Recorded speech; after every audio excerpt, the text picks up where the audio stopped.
Every species on Earth, you, me, and that nasty neighbor of yours, is destined to go extinct someday. Just like what happened to the woolly mammoths and saber-toothed tigers. Stats aren't bright. Scientists say that 99% of all animals that ever lived are now extinct. Hey, what's that look on your face? Going extinct is not the end of the story. Now listen up. Mammoths might make the greatest comeback ever and even be the key to saving humanity.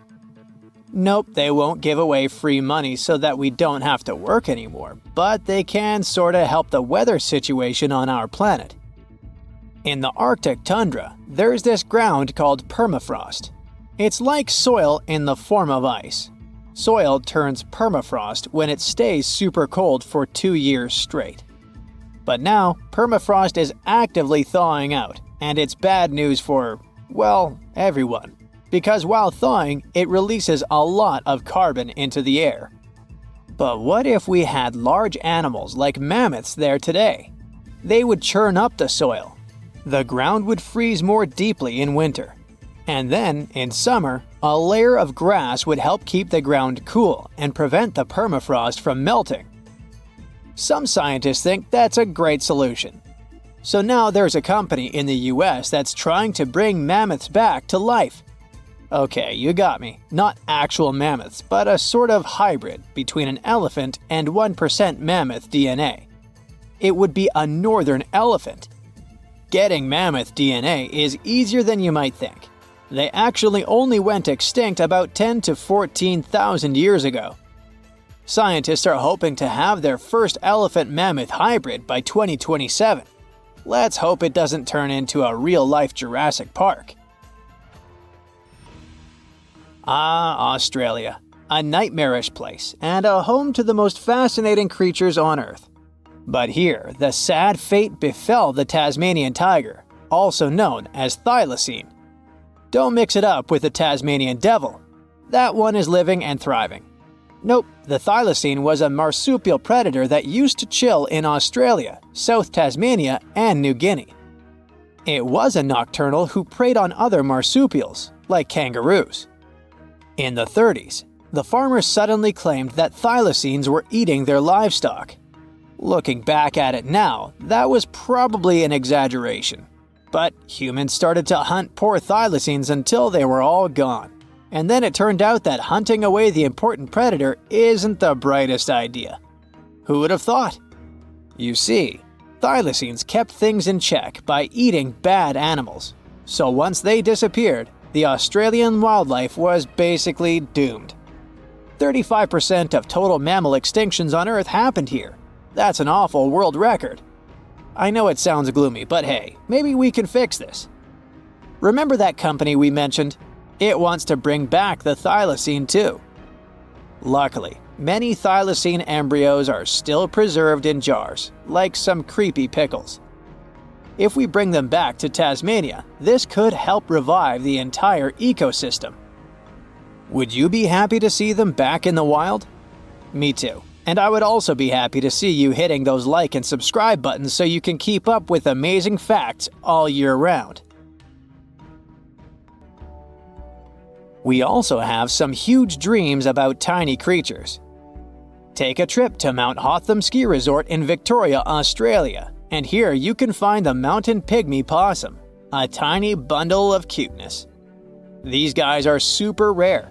We even thought that they were extinct. All we had was their fossils.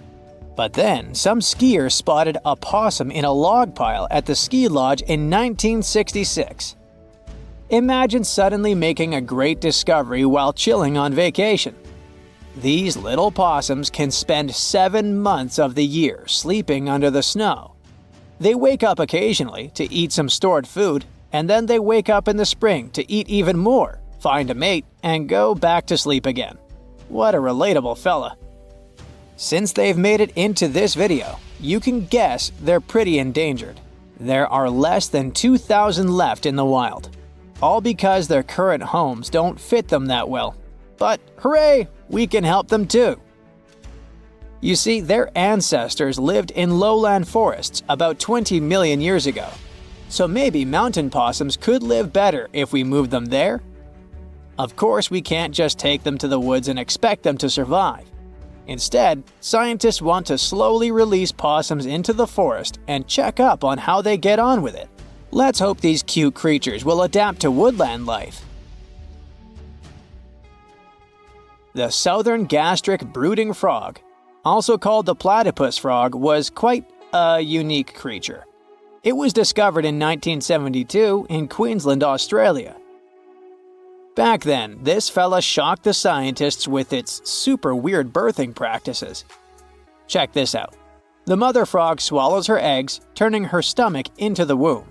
Then she doesn't eat at all for 6 weeks straight. I could never. Meanwhile, the tadpoles hatch in her stomach, start to grow, and eventually get so big that the mom literally has to breathe through her skin. And then she literally spews out her offspring left and right. Bleh. But this insane process is a great evolutionary achievement, which is why it drew everyone's attention. But the wonder didn't last long. By the mid-80s, all known species of these frogs vanished from their natural habitats. Why? We have no idea. There are many theories, but almost no evidence to back them up. In any case, over the years, these guys officially became extinct. But it all changed in 2013. Scientists started a groundbreaking project named the Lazarus Project. Now they want to resurrect these frogs to learn cool cloning techniques from them. Are you guys ready to copy their genetic preservation method? Yeah, me neither. But let's dive deeper. Literally go in the water. Meet the coelacanth. This creature lived in the oceans back when the dinosaurs roamed our planet, and didn't even notice the asteroids. These guys are the Methuselahs of the sea. They can live up to 100 years, and they don't even start thinking about leaving offspring until they're around 55. At least they've got plenty of time to live for themselves. We actually thought this creature had gone extinct about 65 million years ago. But then, the first Latimeria specimen was discovered off the coast of South Africa in 1938. Now they're known as living fossils. And these fish are enormous. They weigh around 200 pounds. They're also super stylish, with those lobe-fished paddles that make them look like disco balls. Oh, and they're great aerialists. Thanks to those versatile fins, they can even do headstands and swim belly up. The coelacanth is also a bit of a homebody. It's not very energetic and likes to live in underwater caves during the day, only coming out at night to snack on smaller fish and squid. Another animal who's literally me. Now we're trying our best to preserve this species, and I won't be surprised if it outlives us all.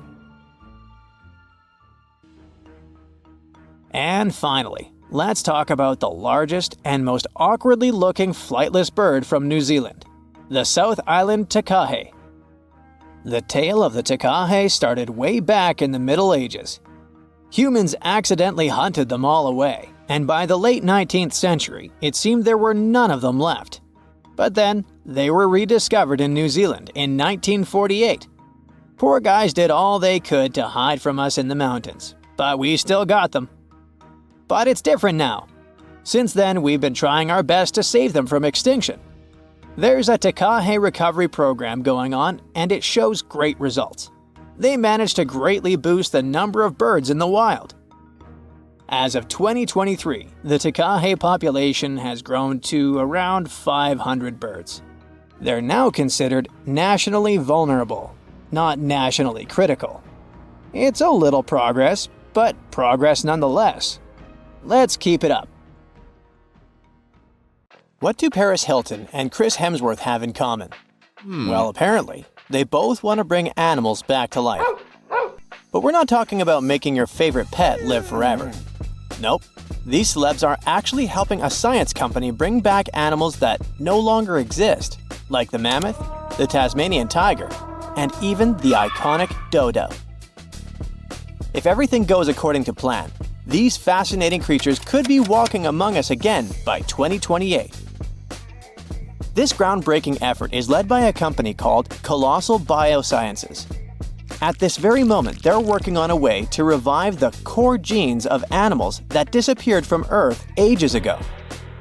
The idea is to replicate those genes using DNA from a close, living relative. If that's all Greek to you, don't worry. We'll break it down a bit later. So, the mammoth is one of the animals they plan to bring back, and people are especially hyped about it. These incredible, massive creatures roamed parts of Africa, Europe, Asia, and North America until about 4,000 years ago. Some people might mix them up with modern elephants, but there are some key differences. For starters, they had huge curved tusks that curled inward and were used to dig for food. They also adapted to survive in freezing climates, like having 2 layers of thick fur to keep their blood warm. But mammoths and elephants do have a lot in common. The woolly mammoth shares 99.5% of its genes with its closest relative, the Asian elephant. That's huge because it means that mammoths are genetically closer to Asian elephants than Asian elephants are to African elephants, for example. The company's bold plan is to create a living, walking elephant-mammoth hybrid that looks just like the ones that used to roam the planet. This animal will look like, walk like, and even sound like a woolly mammoth, but most importantly, it'll be able to live in the same ecosystem that the mammoth left behind. If the scientists succeed in bringing back enough of these creatures, one of their big goals is to help restore the Arctic tundra ecosystem. But how do they actually plan to create the mammoth? Here's their plan. First, they need to find well-preserved samples of woolly mammoths in places like Alaska, for example. Then they'll need to sequence the mammoth's genome and the genome of its closest relative, the Asian elephant. The next step is to identify the important genes that made the woolly mammoth perfectly adapted to cold temperatures, like its shaggy hair, curved tusks, and dome-shaped cranium. In other words, they need to identify which genes make the mammoth, well, the mammoth. Now comes the interesting part. They will use top-notch gene editing tools, kind of like scissors, to cut the Asian elephant DNA and replace those spots with the mammoth sequence. This will allow them to create a new cell line and, later, an embryo. This embryo will grow inside a healthy female Asian elephant, who will be the surrogate. And just like that, a new, cold-adapted elephant will be born. Or at least, that's what scientists hope. Specialists predict that this Mammoth 2.0 could be on Earth as early as 2028. The reason it will take a while is that their gestation period is around 22 months. But if that deadline feels too far for you, there is actually a chance we could get a surprise a lot sooner. That's because some of the other animals they plan to revive have a much shorter gestation period, like Australia's thylacine, also known as the Tasmanian tiger. The company is also doing whatever it takes to give this animal a second shot at life. And the good news is that the process seems to be well advanced. Recently, the group announced that the Tasmanian tiger's genome is about 99% complete.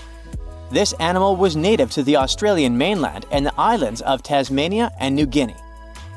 A big part of the Tasmanian tiger population disappeared over 3,000 years ago. But about 5,000 of them kept roaming around until pretty recently. It's believed that the last thylacine passed away in 1936. To revive the Tasmanian tiger, scientists first need a sample of the ancient animal. So they took RNA molecules from a 110-year-old preserved head that had been kept in ethanol. The team was really lucky because it's rare to find old samples that are so well preserved, allowing scientists to use advanced DNA analysis techniques. And by that, I mean they did a full, complete analysis. By studying RNA samples from important tissue areas like the tongue, nasal cavity, brain, and eyes, experts were able to learn a bunch of interesting things about the Tasmanian tiger. They could figure out how its brain worked, and also what this beast could smell, see, and taste. By the way, These semi-nocturnal animals had a special appetite for small rodents, lizards, and birds. After finding the perfect sample, the process of reviving it will be pretty much the same as with the mammoth, but with an elephant as a DNA donor, of course. In the case of the Tasmanian tiger, its closest living relative is a small marsupial called the fat-tailed dunnart. Even though this animal is small, it is a ferocious carnivore. So experts believe the whole DNA editing process will work just fine with its sequence. Their goal is to turn a fat-tailed dunnart cell into a thylacine cell. To accomplish that, they did more than 300 unique genetic changes into a dunnart cell. So there is no doubt they're pushing all the boundaries to make the dream of reviving animals a reality. This project also plans to revive the iconic dodo. You know, that funny-looking bird from the paradisiacal island of Mauritius in the Indian Ocean? And here, things get a little trickier, since we don't know much about this creature, which has origins that go back about 23 million years.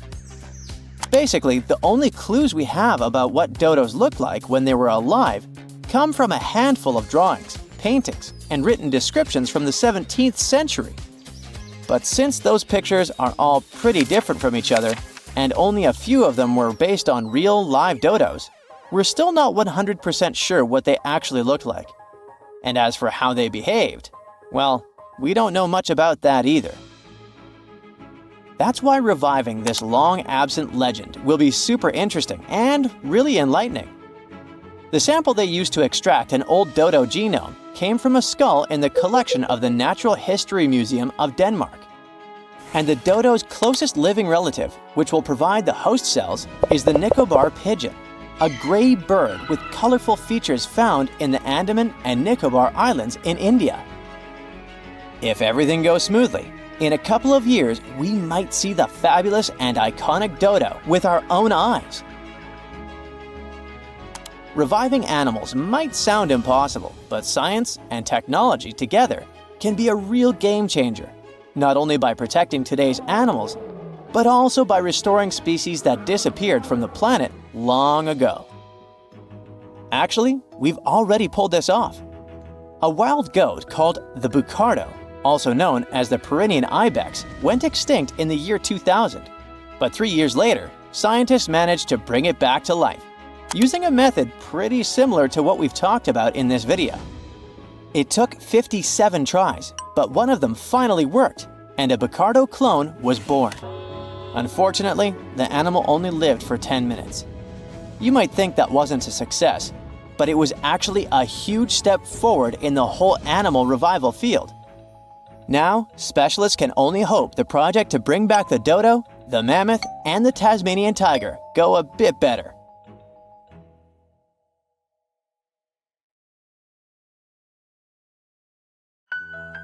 A man went for a walk not far from Buenos Aires in Argentina and found something that looked like a dinosaur egg lying in the mud.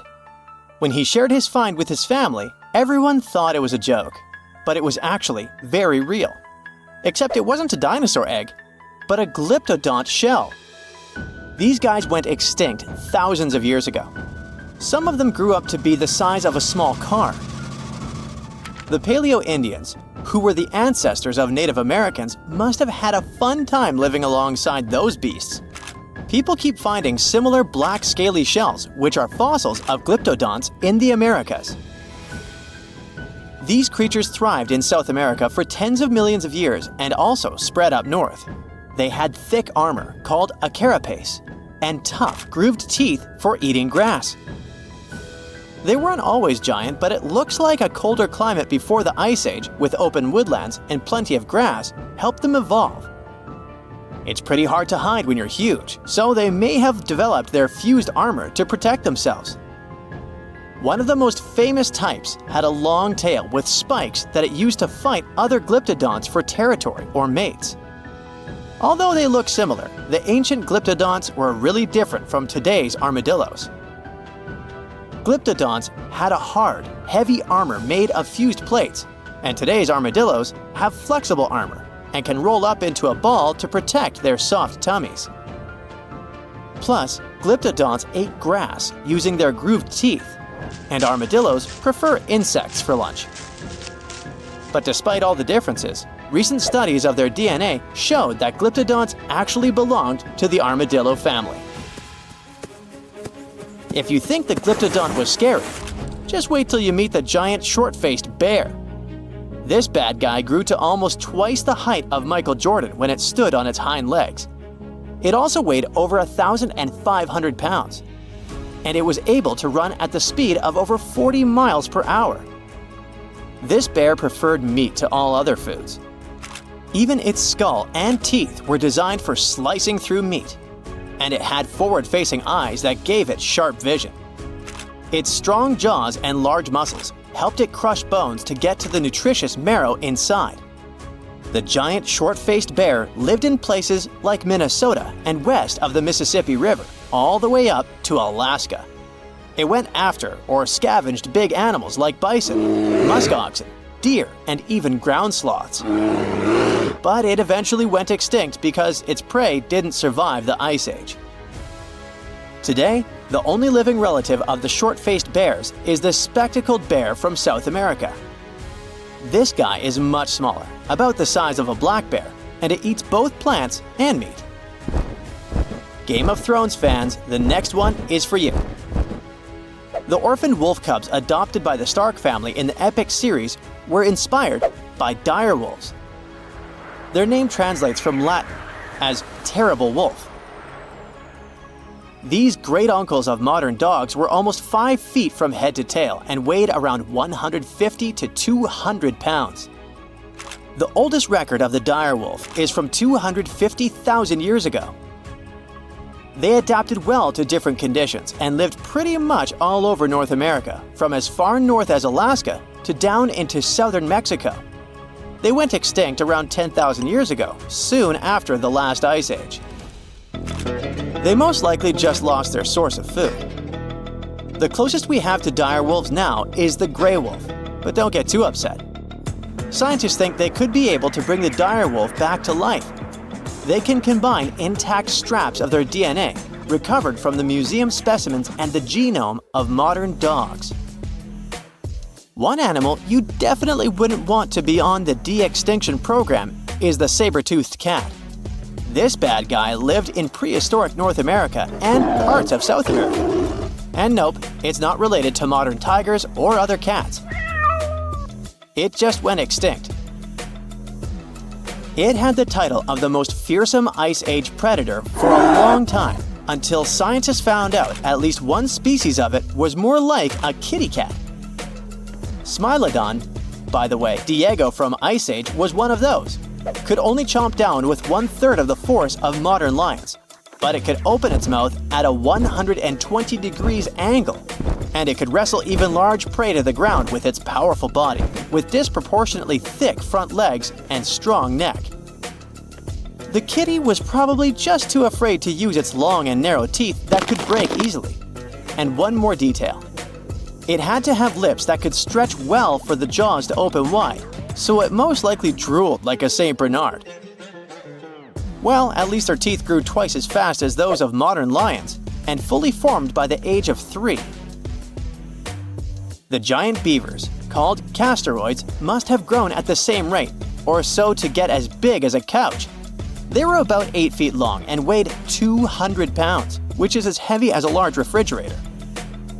They had huge 6-inch long front teeth for gnawing, a narrow tail, and long, shaggy fur.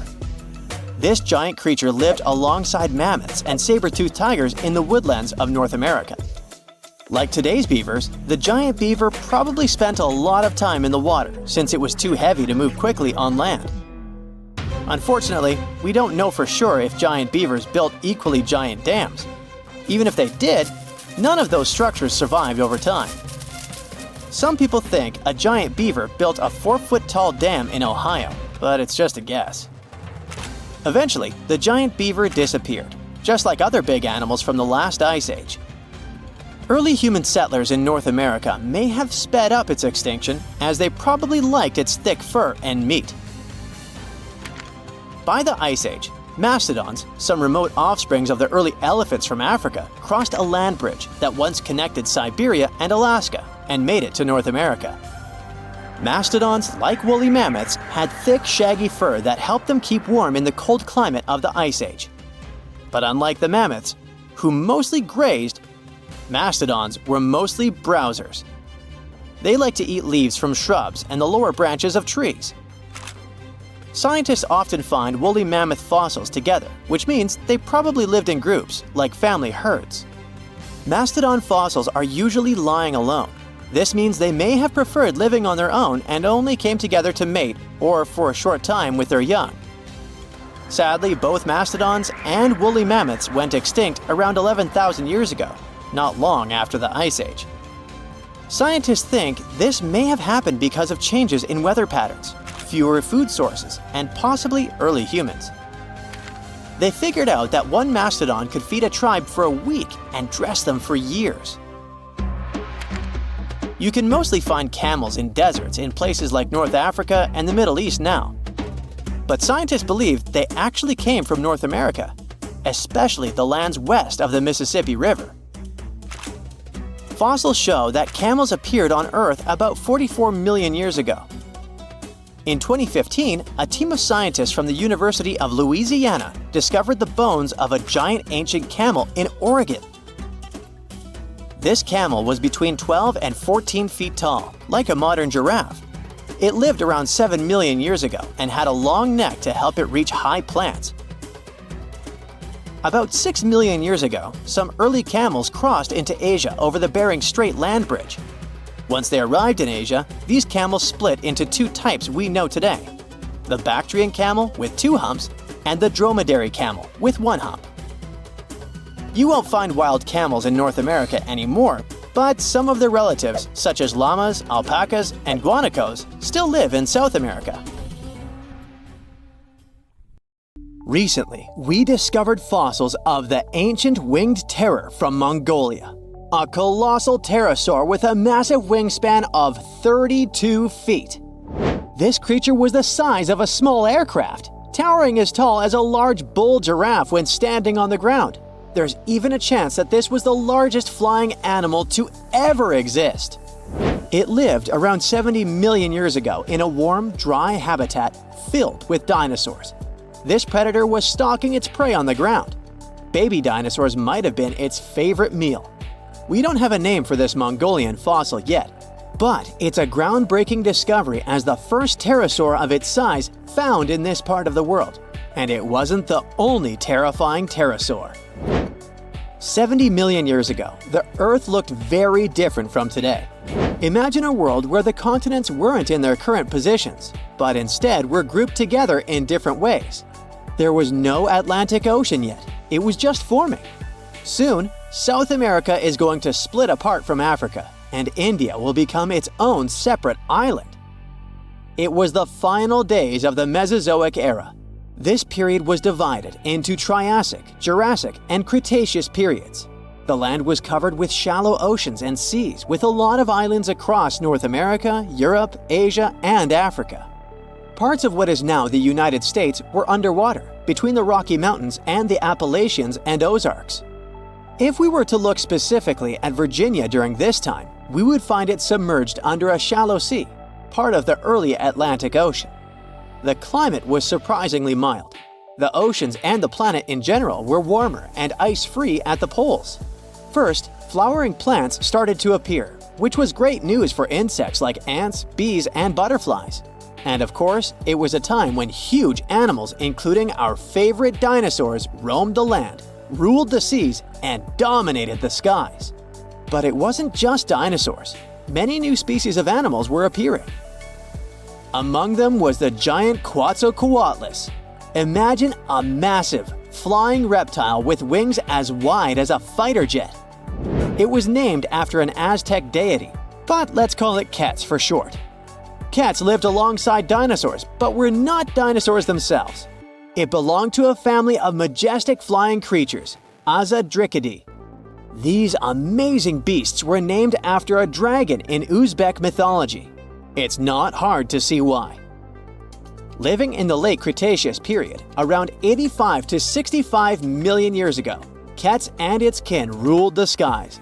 They had little competition from non-flying dinosaurs and fewer birds than we see today.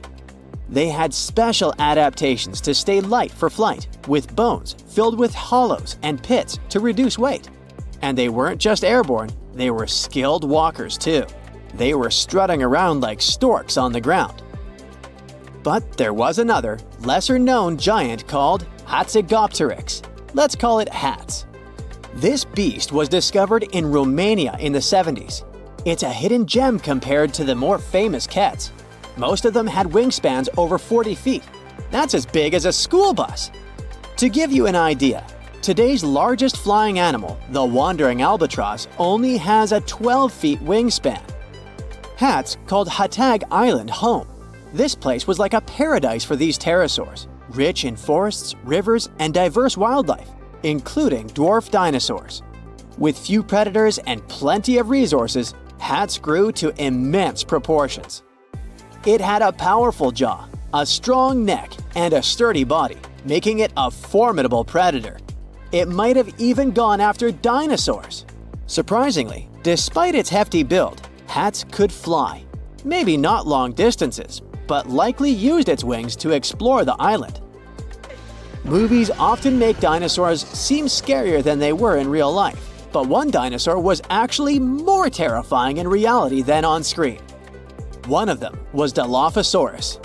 You might remember it as a small, venom-spitting dinosaur that played a minor role in Jurassic Park. But in reality, it was known as one of the kings of the Jurassic era. It lived about 180 million years ago, a bit earlier than the pterosaurs were mentioned. It faced tough conditions, with extreme seasons and large deserts. The first fossils of this monster were found in the 40s in northern Arizona, but they were mixed up with another dinosaur called Megalosaurus. Years later, a new fossil was found in the same area, and it had something special: 2 crests on its head. This meant it wasn't a Megalosaurus after all, so it got a new name, Dilophosaurus, meaning two-crested lizard. Contrary to what Jurassic Park showed, the real Dilophosaurus didn't have a frill around its neck. Instead, it had 2 big crests on its head, probably used for showing off or finding mates. This Dilophosaurus wasn't small. It wasn't as big as some later dinosaurs, but still huge, about the size of a large car. It weighed around 880 pounds, similar to a brown bear. It was the biggest land animal in North America during its time. Dilophosaurus was fierce. Its jaws were full of sharp teeth, perfect for hunting, either fish or land animals. It likely preyed on large animals, including other dinosaurs. Its arms were strong and had sharp claws, making it the top predator of its time, ruling over the entire North America. Late Jurassic North America was a tough place to live in general, especially in the western United States. The dry seasons were harsh, and only the biggest dinosaurs could survive there. It was like a land of giants. But size wasn't the only thing that mattered. There were smaller dinosaurs that could hold their own. One of them is Ceratosaurus. It made a huge fuss when it was discovered in 1883. While fossils of this nature are hard to find, its unique features make it easy to recognize. Plus, the fossils were almost complete, which helped us to describe them quickly. It had a face that could scare anyone. Rows of sharp teeth, bony bumps over its eyes, and its most iconic feature, a horn on the nose, which was probably used for display or fighting. This horn earned Ceratosaurus its name. Our early reconstructions were wrong about its size and posture, though. Ceratosaurus was a medium-sized predator, but some individuals could grow up to 20 feet long and weigh over 2,000 pounds, like a hefty bison. Despite its smaller size compared to other dinosaurs, it didn't lag behind. It had strong legs for running and small but grasping arms. Ceratosaurus likely hunted a variety of prey, including other dinosaurs and possibly fish and smaller animals near water sources. Sadly, the reign of these majestic creatures came to an abrupt end around 66 million years ago. For a long time, we believed it was because of an asteroid impact. but our new computer simulations show that the main culprit might have been volcanoes. Volcanic eruptions spewed gas-filled lava for about 1 million years. This gradually caused the changes in temperature and carbon levels in Earth's atmosphere. The Earth became darker and more toxic. Surprisingly, the asteroid strike that formed the Chicxulub crater in Mexico might not have released as much gas as previously thought. Of course, it still had other devastating effects. It kicked up clouds of dust that dimmed sunlight and caused a rapid drop in temperature. It also caused a massive tsunami and made the climate situation worse. However, there's a chance that the extinction itself happened because of the volcanoes and the asteroid was just hammering a nail, although it's not fully confirmed yet. Whatever the reason was, the Cretaceous period ended and these incredible beings disappeared from Earth forever. 80% of the world's plants and animals were gone forever, not individuals, but entire species. Since the extinction of pterosaurs, the largest flying animals have been much smaller, so there's a chance that we're missing a link in our fossil records. Maybe one day we'll find it and reshape our understanding of bird evolution.